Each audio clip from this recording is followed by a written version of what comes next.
Go. Good evening to all. Fung here again. So I have with me Gerald.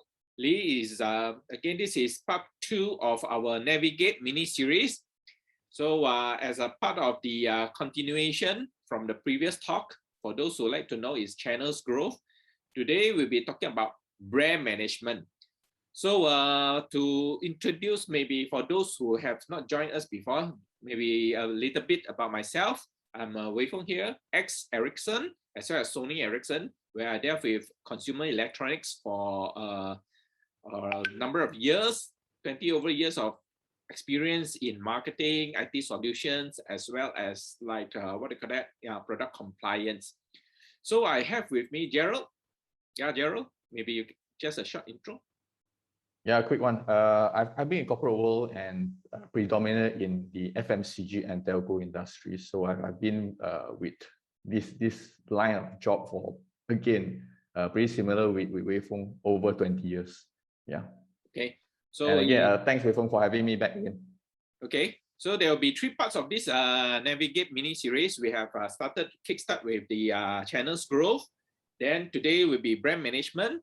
And the third one will be cross-border trade. We will bring you a bit out of the country to go to like certain parts of like Cambodia or Southeast Asia. Okay, and remember to follow us more in OMG Social, and we'll go live in a lot of different streets, different people interviewing all this. So coming back to our brand management tonight. Okay, so let me share the screen. Okay. So, Gerald, maybe you'd like to let us know, like, how is your involvement in branding previously? In like walls, now this. Yeah, I think my role back then was, of course, was driving sales. But again, I've worked with many companies that are brand builders. So companies that believe in building brands. Because end of the day, for a consumer to be associated, with a particular product, it must come from the point of branding. So companies spend a lot of money every year building brands so that the brand is associated with the target audience, with the consumers that they're targeting. Yeah. So if you look at this picture very clearly, you can see, you look at the M, right? Without me or anyone hinting what does that stand for, right? You could already know what that brand stands for. Are you familiar with the M, with the arch, with a golden arch? Yeah, I think even babies nowadays know. Right. So for those a little bit on the history of branding, it used to be where the cattle owners, the cow owners, to differentiate between your black cow, brown cow, or your black, white patches cows, all those are things. They take the hot rod, press onto the animals, and create their own branding. Okay, the farmers' own branding. Or if you see from the art pieces, people drawing, they will actually sign off or make certain markings there to let people know. Thousands of years later, a few hundred years later, that is their original drawing. Okay, so those are things when branding start. But I'm a little bit curious, Gerald, maybe from your point of view, why branding? Why is it so important? Well, because at end of the day, there are so many homogeneous products out there, right? A shoe is a shoe.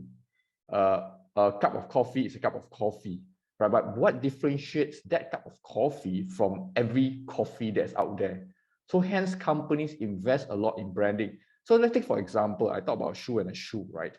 If you look at the logo, the swoosh, right, which is on the very far left, everybody looks at it, is one of the recognizable logo that is associated with Nike, right? So again, Nike is a brand of, it could be apparel, could be shoes, right? It could be sportswear, why not? But what differentiates it from the rest is that brand. Everybody associated that brand with sports, with apparel. Similar with Starbucks, right? Starbucks is just a cup of coffee, example, or a latte, whatever. And what differentiates it with a coffee shop coffee per se? It is that brand, right? And similarly, I have my face there. It's purely not to talk about the product branding per se. but it's more about personal branding. And in most cases, all of us are also our own brands, right? So personal branding is actually marketing ourselves as a product, as a brand. Yeah, just as a example of it. Yeah. Okay, I noticed there's a Red Bull over there. You have also been working with Red Bull before. So is the how much branding is Red Bull actually committing, or is it important to them? Because I seen a video Yes, yes. last time, OMG, we did put up a video of the Red Bull, the challenge, okay? The car, four-wheel drive challenge on this. It actually generates huge amount of the so-called the viewers. Therefore, we feel that they don't just portray the brand, it's just the logo. They also portray the lifestyle, what is behind them, right? Yes, correct. If you look at the Red Bull branding, it is highly associated with esports. It's highly associated with extreme sports, right? Things that are fast and on the go.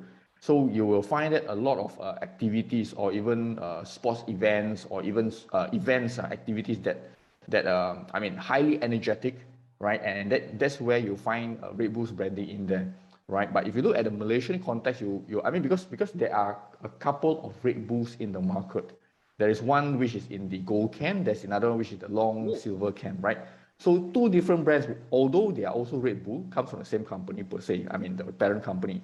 Both has very differentiated targeting of the audience, right? One is very focused in terms of extreme sports. Another one is very focused in terms of the esports, right? Esports, okay. But end of the day, it's still about the extremeness of a particular sports. Yeah. Okay. Today I learned something new.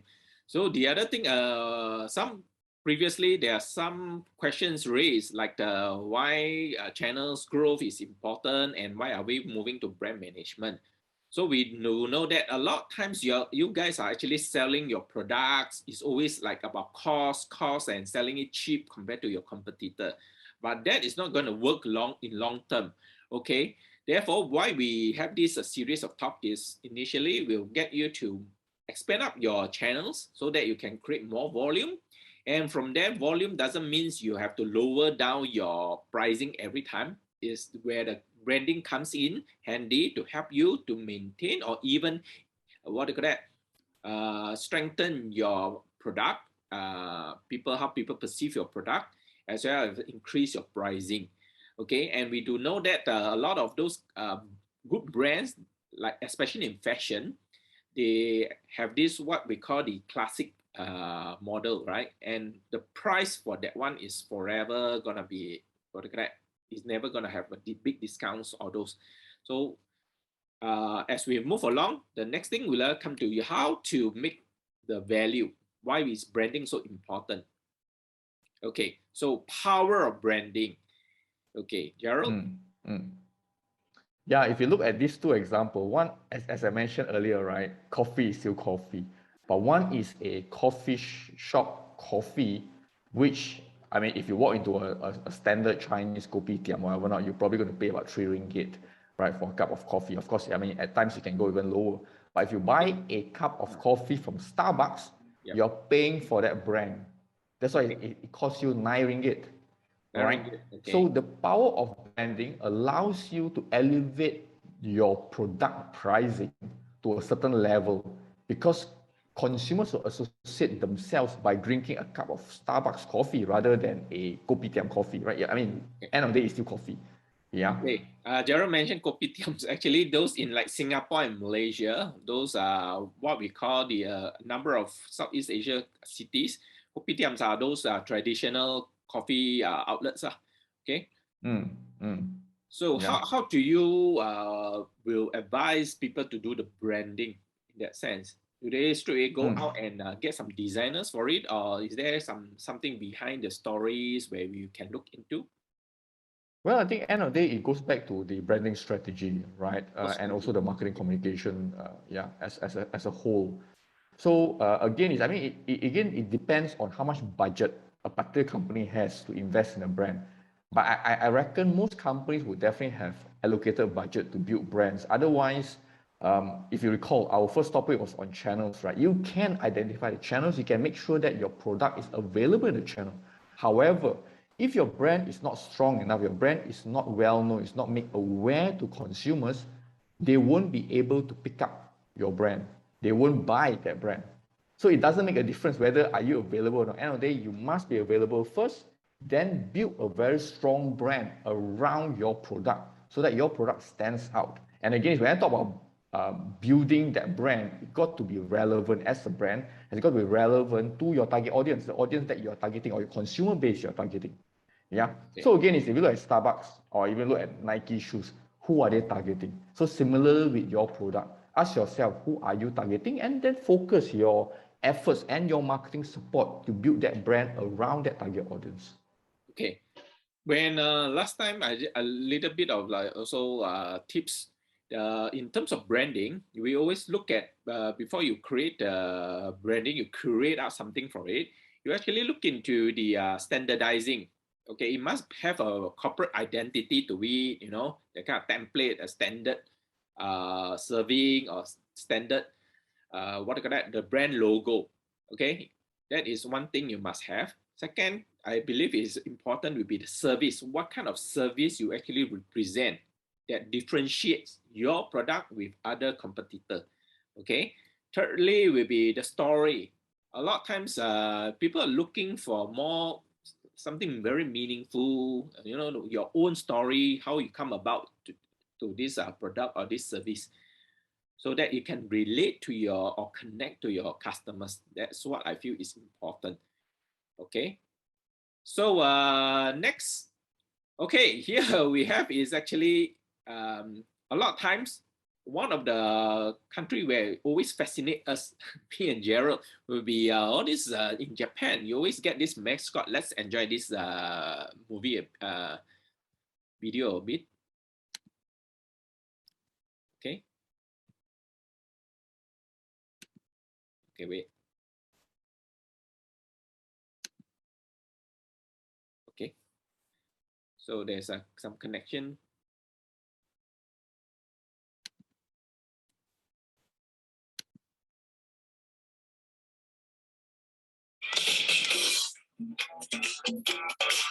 Always enjoy this.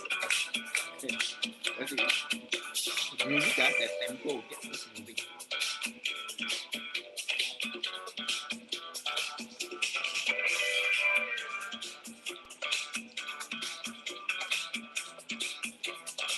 It's so colorful, so vibrant, right?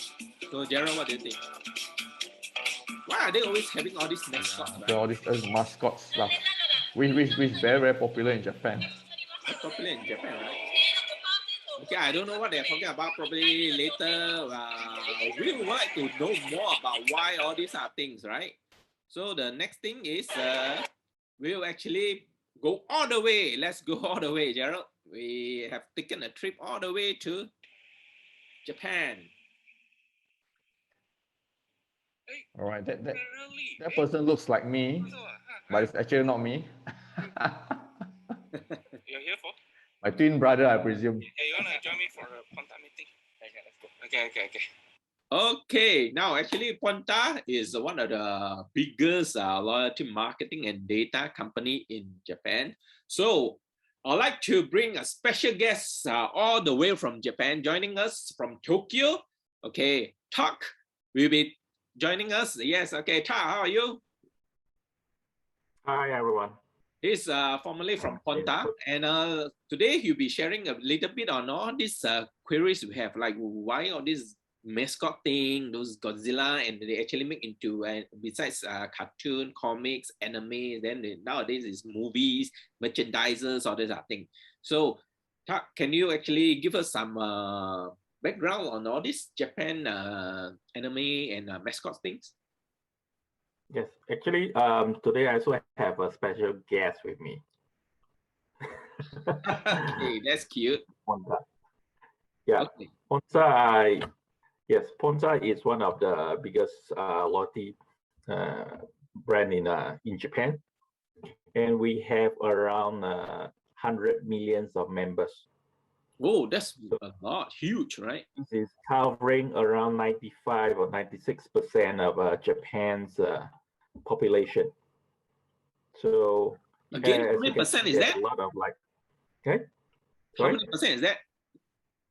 100 million, that means 96% 96%. Whoa, that's huge. of Japan. So as you can see, the slide that we put up here, we work with a lot of convenience stores, supermarkets, F&Bs, electronic store. If you come to like big camera in Japan, you'll see that we also work with them and also with Uniqlo. Oh, Uniqlo, So brand right? is very important. So we work with a lot of other companies, but Is we it also convenience stores also? work. Convenience stores also? Yes, convenience store are the Lawson, if you see on top there. Okay, CVS all right. convenience store. Even for gasoline stores, gasoline stations. Gasoline station. So yes. So why all these, every time Japan we have all these cute stuff, all those things? Well, one thing is, yeah, they like the cute things, the cute characters. Actually, in if you see from World War II, it's like very strict kind of thing. But after they lost the war, they still feel very connected to cute things, and that has grown into quite a fad in Japan itself. So as you can see from our campaigns that we do for others, even for like Uniqlo, we also put Ponta's mascot with AUKDDIs or with the Uniqlo's shirt on it, uniform. So we always have our brand on it. So for example, I give you an example is this is a normal Perrier water. Okay. But if you see Perrier, there's a lot of design by Mr. Murakami. It's just 100 yen water. Yeah. But they put all the characters on a bottle of Perrier.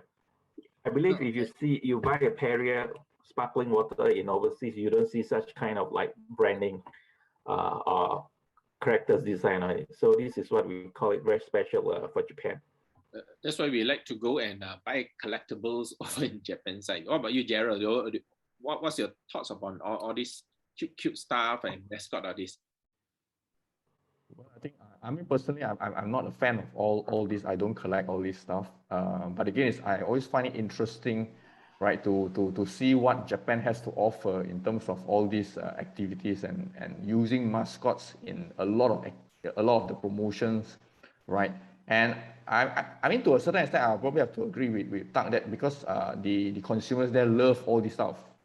Mascot, this type of colors, this type of excitement. So hence, all these will really work really well in Japan. Yeah. Okay. Does that really, in terms of like you mentioned your former company Ponta, right? So data company. What does this data means? So for first is attract them through the mascots and all the goods we have.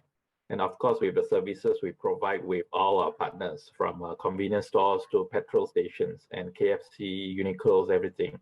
So from there, we collect the data from each person. And of course, this is with the agreement where they opt into the TNC. So with that, we also combine with a KDDI telecommunications company where we know their locations, where they're moving. That is where we have the persona, we call it the persona of the person, where we know their interest, what their interests are, and where they shop, how much they shop, and we get the POS information, the transactions information from the supermarkets that we work with.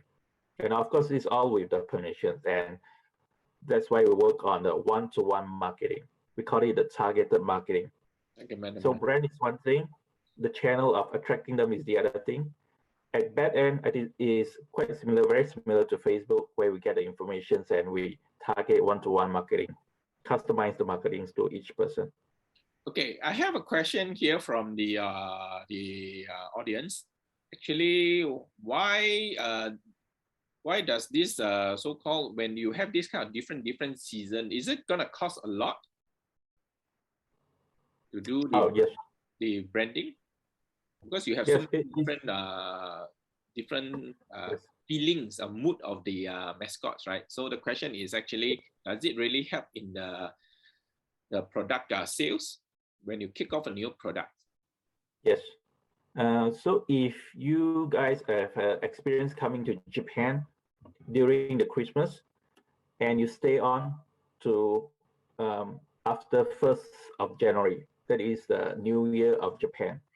If you can see on the when they decorated the Christmas decorations in the what I call department stores, on the first or the night before the 1st of January, they have to change everything to the Japanese instead of Christmas, but to the Japanese decoration. So this will cost a lot of money.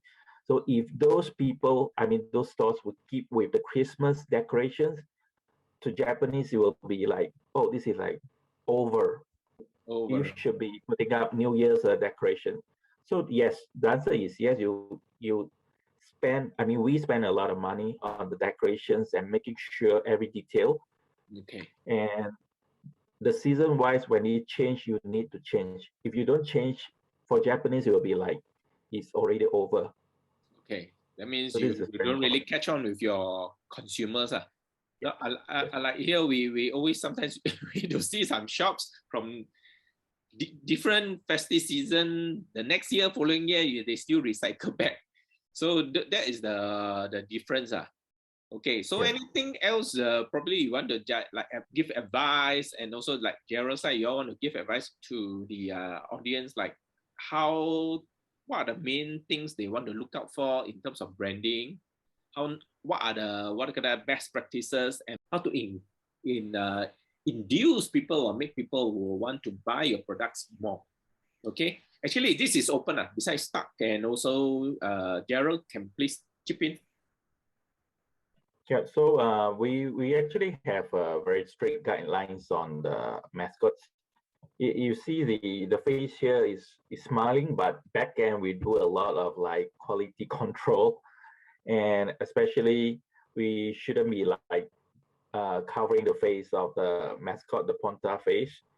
So there's a lot where when we send out to vendors to actually create or creatives created by others on our goods, we actually check and give the approval or non-approval for the products that were produced. So these are strict guidelines that we send out to every partners we have. Okay. And so yes, if you have a small startup, a few brands, you need to be careful of the brands and the mascots or characters that you're creating. So some companies, they find it, startup companies, they find it very difficult because it takes a lot of money to actually hire a creative designer, and he or she needs to follow to the exact specifications. And if you hire another new person, he or she will need actually to follow again. So this is quite strict. And of course, if you get bigger and bigger, your company gets bigger, you can try with more seasonals, mascots, and other designs. But I'll say, let's start with a few, even 2 or 3 is good enough. Just stick to it and make sure 5 years, 10 years down the road, they still see the same face. Okay. I think that's something from my side. Gerald? Yeah, I'd like to add on that. I think in most companies, there's always a brand guideline, right? Because at the end of the day, it's more about ensuring that the internal stakeholders understands what the brand's all about, the position of the brand, whether it's in terms of colors, in terms of logo, in terms of the font size, or in terms of positioning on medias and so on and so forth, right? So to ensure that the actual brand, when it's being used externally, it actually fulfills the internal guidelines. Of course, in certain instances, we do share with external parties how our brand should be like. If let's say a particular retailer is to advertise our products, and in most cases when our products means there is always a company branding that's involved, how it should be positioned, right? And how it should be displayed on the different background. Example, if the leaflet is red in color and our logo is white, do we use that, or is there in the guideline a different logo, a different color of the logo that should be used? So in most cases, what we usually do is we refer back to the guidelines. I mean, having said that, I think in terms of branding, what is also very important is, as far as branding is concerned, I think very, very important is do budget to build brands. if your product is going to be sitting on the shelf, it's going to be displayed on the shelf without a proper branding, strategy in place. I mean, in most cases, rest assured, your product is going to have a hard time selling and going to be off-take by the consumers, right? So hence, it's important that if you're going to market a product and you're going to place it on the shelf, whether it's in the retailers, online, offline, please ensure that you have a a marketing strategy or a marketing communication plan put in place to ensure that the brand is being created in awareness, right? And to ensure that people actually knows about your brand, and they're probably going to go out and say, okay, let's buy this brand, let's try out, let's consume it, right? Otherwise, don't launch a product if you're not going to be interested in investing in that brand. Yeah. Okay. So, and also from my past experience, basically when we handle mobile phones, we having the recognition, the space for us is important. So we actually spend a fair bit also to make sure that if we have a product, so that people don't clutter other mobile phones together with our product, we have to make a stand, a nice proper mold stand. It's about like 1 foot by 1 foot, that kind of size to be put on the display rack. People their phones cannot be cluttering. So we have our own space, so-called personal branding space. That's what normally we do lah. Okay. So anything else you'd like to share with the viewers?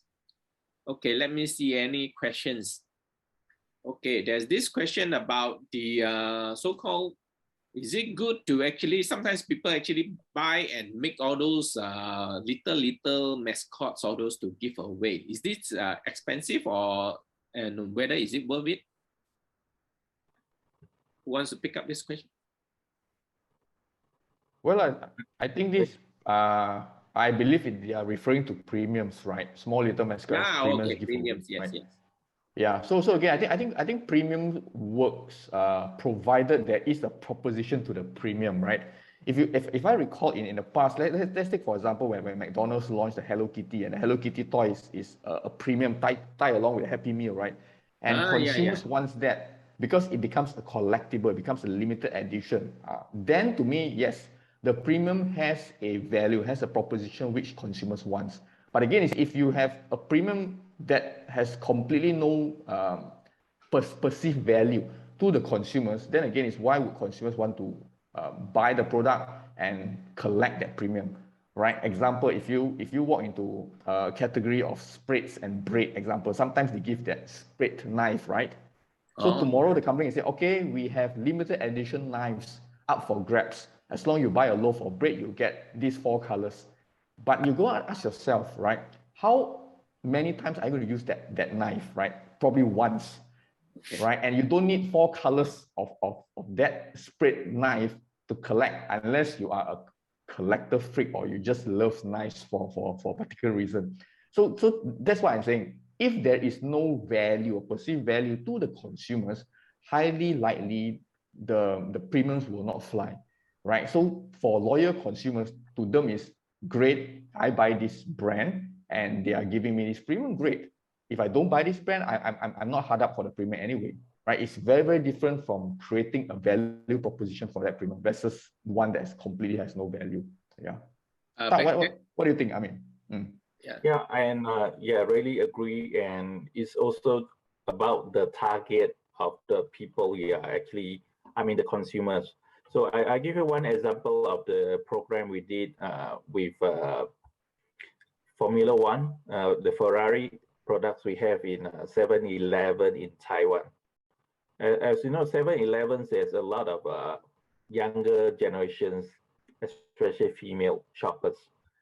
So the Ferrari products or the premium goods that we actually say collectibles in 7-Eleven, the amount was not what we expected. It was very low. So when we ran the analysis, we saw that actually shoppers are more on the lady shoppers rather than the male who actually collect the Ferrari's keychains or whatever, the premium goods. So when we decided we changed to Hello Kitty for 7-Eleven Taiwan and Hong Kong, it was really a big hit. So from there on, we actually moved with branding with co-brand with Hello Kitty, with Anna Sui, rather than have more masculine products or collective for Taiwan 7-Eleven.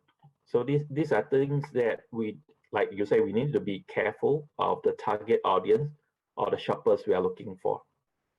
Okay. Then then also when we are doing, sometimes not necessary just to give the premium products, you can actually give a paper bag, bring your own logo there, because besides that, your customers can carry the product, the boxes, they can go shopping. Then when they go around, they're actually carrying a bag. So make sure it's a good bag also, so that the next time, besides after they purchase, they'll go shopping again. They probably use your bag to reuse it again, and your brand will go a long way, not just during the purchase day. It's also multiple times when they go shopping and using your bag to carry around.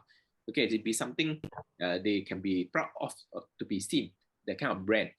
Okay, so the other that, one, if I could share, sorry, if I could share my previous experience, I was with Starbucks in Japan in 1998.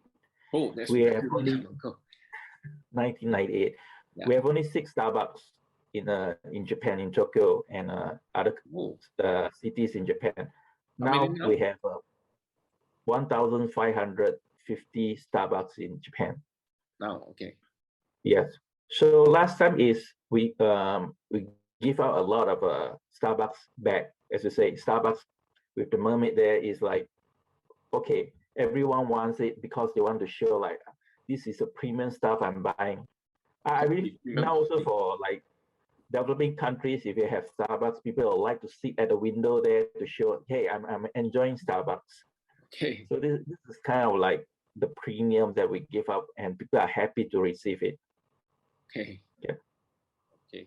Yeah. So with that, we come to the end of our mini series. Okay. So thank you, Tak, as well as Gerald, for joining me and also sharing very valuable insights into branding, as well as like some data insights, what to be done, whether the consumer, whether you need to do the profiling, the persona, okay, and also importantly, some demographics to that, okay. So again, we'd like to, for those who want to be business leaders or professionals, you want to have more advancement into your career or how to develop your business further. Okay, Gerald and I, we have a Navigate program curated for people like you, the professional and market leaders. Okay, so contact us via the scanning the QR code here. And for the first 10 packs, which is sign up with us, we'll give a 50% off. Okay. And this is going to be a very intensive and condensed program to help you in terms of the channels. We'll look deeper into the channels growth, the brand management, as well as certainly cross-border trade.